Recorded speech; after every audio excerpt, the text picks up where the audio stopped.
guys, this is Jen DeLeon, and I'm so excited to be sitting with my special guest today, Luxta. How are you doing today? Fine, how you doing? Good. So, nice to meet you. That's the first time I've had that. You know, I judge people off of their handshake. Okay, yeah. All the time. Do you judge people off their handshake? I don't Because sometimes guys will not want to shake like a woman's hand. They'll be like this, but it's like, oh. Yeah. But it's just like you had a firm handshake, and that's why I judge people like. Because you should have a firm handshake, or like right. You'll notice it now if anyone well, you don't want shakes your to squeeze hand. like a lady hand too hard. Yeah, so that's why it's like, but you didn't do it, so it was like, nice to meet you. If we would have been back in Long Beach, it would have been like all this extra stuff going on. We're gonna make up a handshake. No, I'll play. So I'm excited to be talking to you. The first thing I want to ask you is, how did you come up with your name? Man, the way I came up with my name, okay, so it started like in 9th grade. Like we was playing basketball. Kind of like that story we were talking about off the camera, how you was playing basketball. Yeah. I was playing basketball, and I was doing them so cold, crossing them up, you know, hit the shot. This is back when it was and one days. So we was doing all this special stuff, like make the ball disappear in the shirt, hit the shot, and it was like, they start calling me Lucky or Lucky Charms or something like that. Shout out my guys. But yeah, they started calling me Lucky Charms. Then after high school, I started taking music serious, like rapping. So I kind of like, okay, this is my name, my nickname, Lucky. People kind of called me that around here. So I kind of went with that. And I changed it to Luxta. It gave it more of a plush sound, Lux, you know, Lux, give it that plush sound. And the stuff, I don't know, I think that came from just like a hustler feeling or something. Yes. Like blended it. I like hustling and working hard, so I'm like, just put it together. You even made the S, it's a $sign too. I did, right? to give it a little more sauce. Yes, exactly. Yeah. What were some of, you sure. said that Lucky was one of your nicknames. What are some of your other nicknames that you have outside of Lucky? You mean just like my regular name, stuff like that? Does anyone call you anything else? I'd rather not say. I knew you didn't want to. I love asking people that question. I'm like, there's an embarrassing one for sure. My mom, you know, she got a name for me. She used to call me Woo. Woo. Okay. W-O-O. Okay. Yeah. That's a good one too. Yeah. So let's talk about your music. So how would you describe your music to anyone who is just hearing it for the first time or has not heard it yet? I would say motivational for sure. I feel like it's inspiring, and you're gonna get like a lot of substance out of it.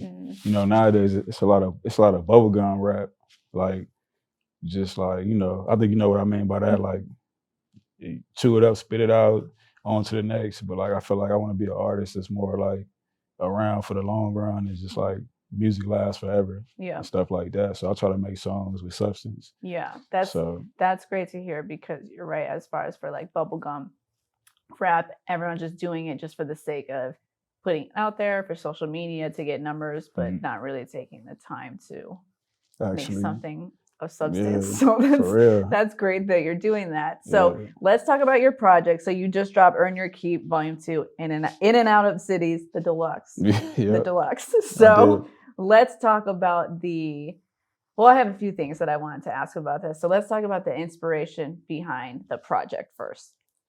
Man, the inspiration behind the project kind of came. Okay, so I've been trying to put a project together since like 2016, when the streaming thing kind of took over the music.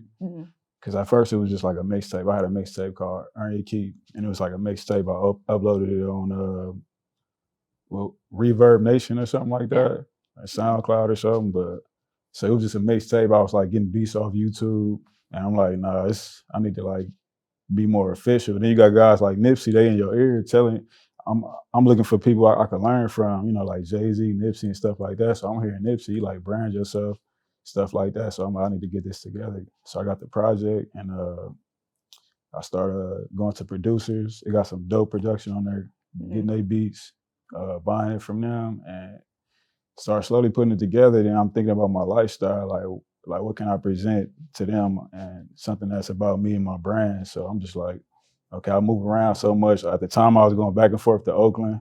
At the same time, you know, I was talking about like past experiences growing up, like real relatable, down to earth type stuff.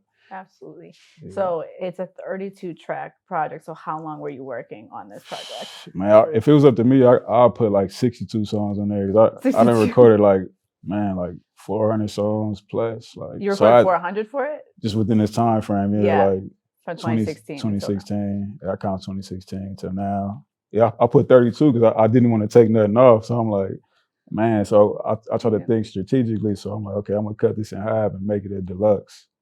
So I had to cut it in half, make sure everything's sequenced the right way and feel like a movie book type of thing. Got the album cover. So that way, you know, when they see the album cover, they know what the vibe is and just, you know, it's just kind of based on like a fast paced type of thing. Cause 90% of the project, I was like punching in, like going to the mic, punching in and just moving fast and just get a 3-hour studio session and do like four songs and just trying to get it done so I can learn from this experience and get better on the next one. That's a lot of songs. 400, and then I can't even narrow down choices like when it comes to food, let alone 400 options. And the project was different every time, but I just kept scratching it like until I got to the right one. You know, when did you know? When did it feel right? And you're like, okay, it's good. I can finally drop it.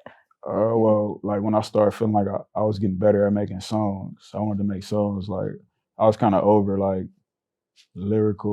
super lyrical type stuff and just being into that type of stuff, bars and stuff. I want to just really focus on making songs. Yeah. And just all the songs got to feel like a real authentic song and quality. I don't really want to make nothing bubblegum. Like I just want to get better and better. You know what I mean? Absolutely. Yeah. So what I like to do for every project is I pick my favorite songs, whether it's off of the actual song and the lyrics or just off the track list, and ask a question based off of that. So I have a few of them for you. So the first one, Hit the City. So you mentioned the club in it. So you're talking about going out and so you mentioned a club, but what are some of your other favorite spots in the city outside of the club? Hit the City. Oh, the song Hit the City? Oh, that's dope. That's featuring Stupid Young. Yeah. Shout out Stupid Young. I would say in the city of Long Beach, that's where I'm from, Long Beach. Definitely got to check out downtown Long Beach. Pana, how you say it? Pana, it's a bar. It got the fire going up. Nice. It's called Panamana or something like that. Okay. I probably said that all wrong, but for a minute you had Taco Bell at the Lakewood Mall. I was hitting that up for a while. But I'm mainly fast-paced food right now. Like I just whatever I can get. It might be Jack in the Box or something, but you mean like spots to eat or just just favorite, like since you mentioned the club, it could be food, it could be a gym, it could be, you know, just any place in Long Beach that you really like for your favorite spots in the city. Favorite spots in the city. Man, I don't really got too many favorite spots in the city, like as far as to hang out, you know, probably besides the house or something, grandma's house or something. That's a perfect answer. Grandma's house is the favorite spot in the city. Yeah. Definitely Long Beach Jordan High School. Okay. David Starr Jordan. You know, that's like a favorite spot every time I pass by. I look at that. All the memories come back. What else? Louisiana fried chicken. What else? It's not too much. It's not too much. That's good enough. Grandma's house and Louisiana fried chicken. Yeah, I can't. That's it, really. Yeah. Panama Joe's. That's the one. That's the one with the fire. With the fire that go up, yeah. Look all that sounds fancy. Very interesting. I definitely have to go check it out. That it's a vibe for sure. What? Oh, it's called what? Beer breweries and stuff like that. Yeah, beer breweries and stuff like that. I don't really drink beer like that, but yeah. He sounds like he's a beer drinker. Yeah, that part. So in the project title, because it is in and out of cities, and then you talked about Hit the City, what are some of your favorite cities outside of Long Beach? Man, I would say when I went to, it could be state to state too, or any. When I went to Oakland, it was real dope out there. Like I think Marshawn Lynch got a restaurant out there that's going crazy right now. I really like the Bay Area vibe, like going over there, experiencing something different was like seeing their culture. That San Francisco, that's part of the Bay. It's pretty dope out there, good vibes. What else? And SoCal, which like would be like LA. I'm from Long Beach, so but like LA. Yeah. They got all these food trucks in LA. I can't think of the names off top, but Stuff like that. Yeah. I'm real simple. Like, I'll keep it real basic, but stuff like that, yeah. Okay. Most of the food trucks is in LA, I think. Yeah, there's a lot of them too. They're all really good too. Well, and they be all exotic and just different stuff. Yeah. Seafood. Yeah. Mm-hmm. Next one, back to business. I'm the type to show up to the Grammys with my old crew. How many people are in your crew that you trust? I got a few here, you know. Few young Black entrepreneurs, they doing their thing. Yeah. We got a restaurant owner right here. What else? I got a big crew, like a lot of supporters, good friends, day ones. That's all I like to keep around me is like that good energy, authentic, genuine. Yeah. And it's a pretty big support team. That's good. I like how when you're talking about the Grammys and showing up at the Grammys, you're talking about, you know, a vision and a goal you have in the future. So what other visions and goals do you have for your music in the future? Visions and goals that I have for my music, I would say to touch more people, as many people as I can, you know, expand, get bigger, projects get bigger, catalog get stronger. And like I said, it's the first streaming project I put out on my own, you know, my own LLC and everything like that. So I'm just going off the strength of that. So the next one, you know, I'm pretty good with making songs, so I might switch the whole genre up if I want to, you know. Will any of the songs from the original 400 make it to the next project, or is it going to be starting from scratch? Man, you know what? That's a good question right there. That's a good question. I would say it really depends on the vision at that point, because I might want to switch the vibe up, you know. So, but you never know though. You never know. I might pull like 2 or 3, and then every project pull something from there. But I'm ready to create something new. Honestly, yeah. Okay. I'll be tired of hearing like myself over and over sometimes. Yeah. A few more for you. So I want to talk about Breeze Through. So first I want to talk about the video. So this song features Dom Perignon and Bags. So you have in the video, it's the same car that Tupac had in To Live and Die in LA. So one, how did that even come about, and how did you pull that off? Yeah. Man, I want to say shout out Long Beach Lloyd. I'm not sure if you know who he is, but I don't, but I do now. Yeah. He got the Pac car. He also got the Nipsey car that was in the Higher video with DJ Khaled. But that Pac one, it's the same car he used in 1996 in the Live and Die in LA video. And I always wanted to remake that song. So I had hit my boy up, Sway on the beat. Shout out Sway, Cole with the beats. He remade it for me. He put his own sauce on it. He didn't really copy what Pac had going on with the beat, production-wise. But he remade the song. And I'm like, okay, I know the guy that got the car too, my boy, Long Beach Lloyd. I'm going to hit him up. He came through. And I was finna be extra out with it, drive through the city, go to LA, do all that. But I'm like, man, we just going to keep it real basic. And he pulled up with the Pac car. It's pretty dope. Does he have like a bunch of different rules for the car? Because I imagine all the rules when it comes to rentals, like just at like Enterprise or something. But right, it's like, what were some of the rules for this car specifically? I didn't even want to drive it. I'm like, this car too legendary. He was actually in the video. He was the guy driving. Okay. Yeah. So he was driving. I was in the passenger seat.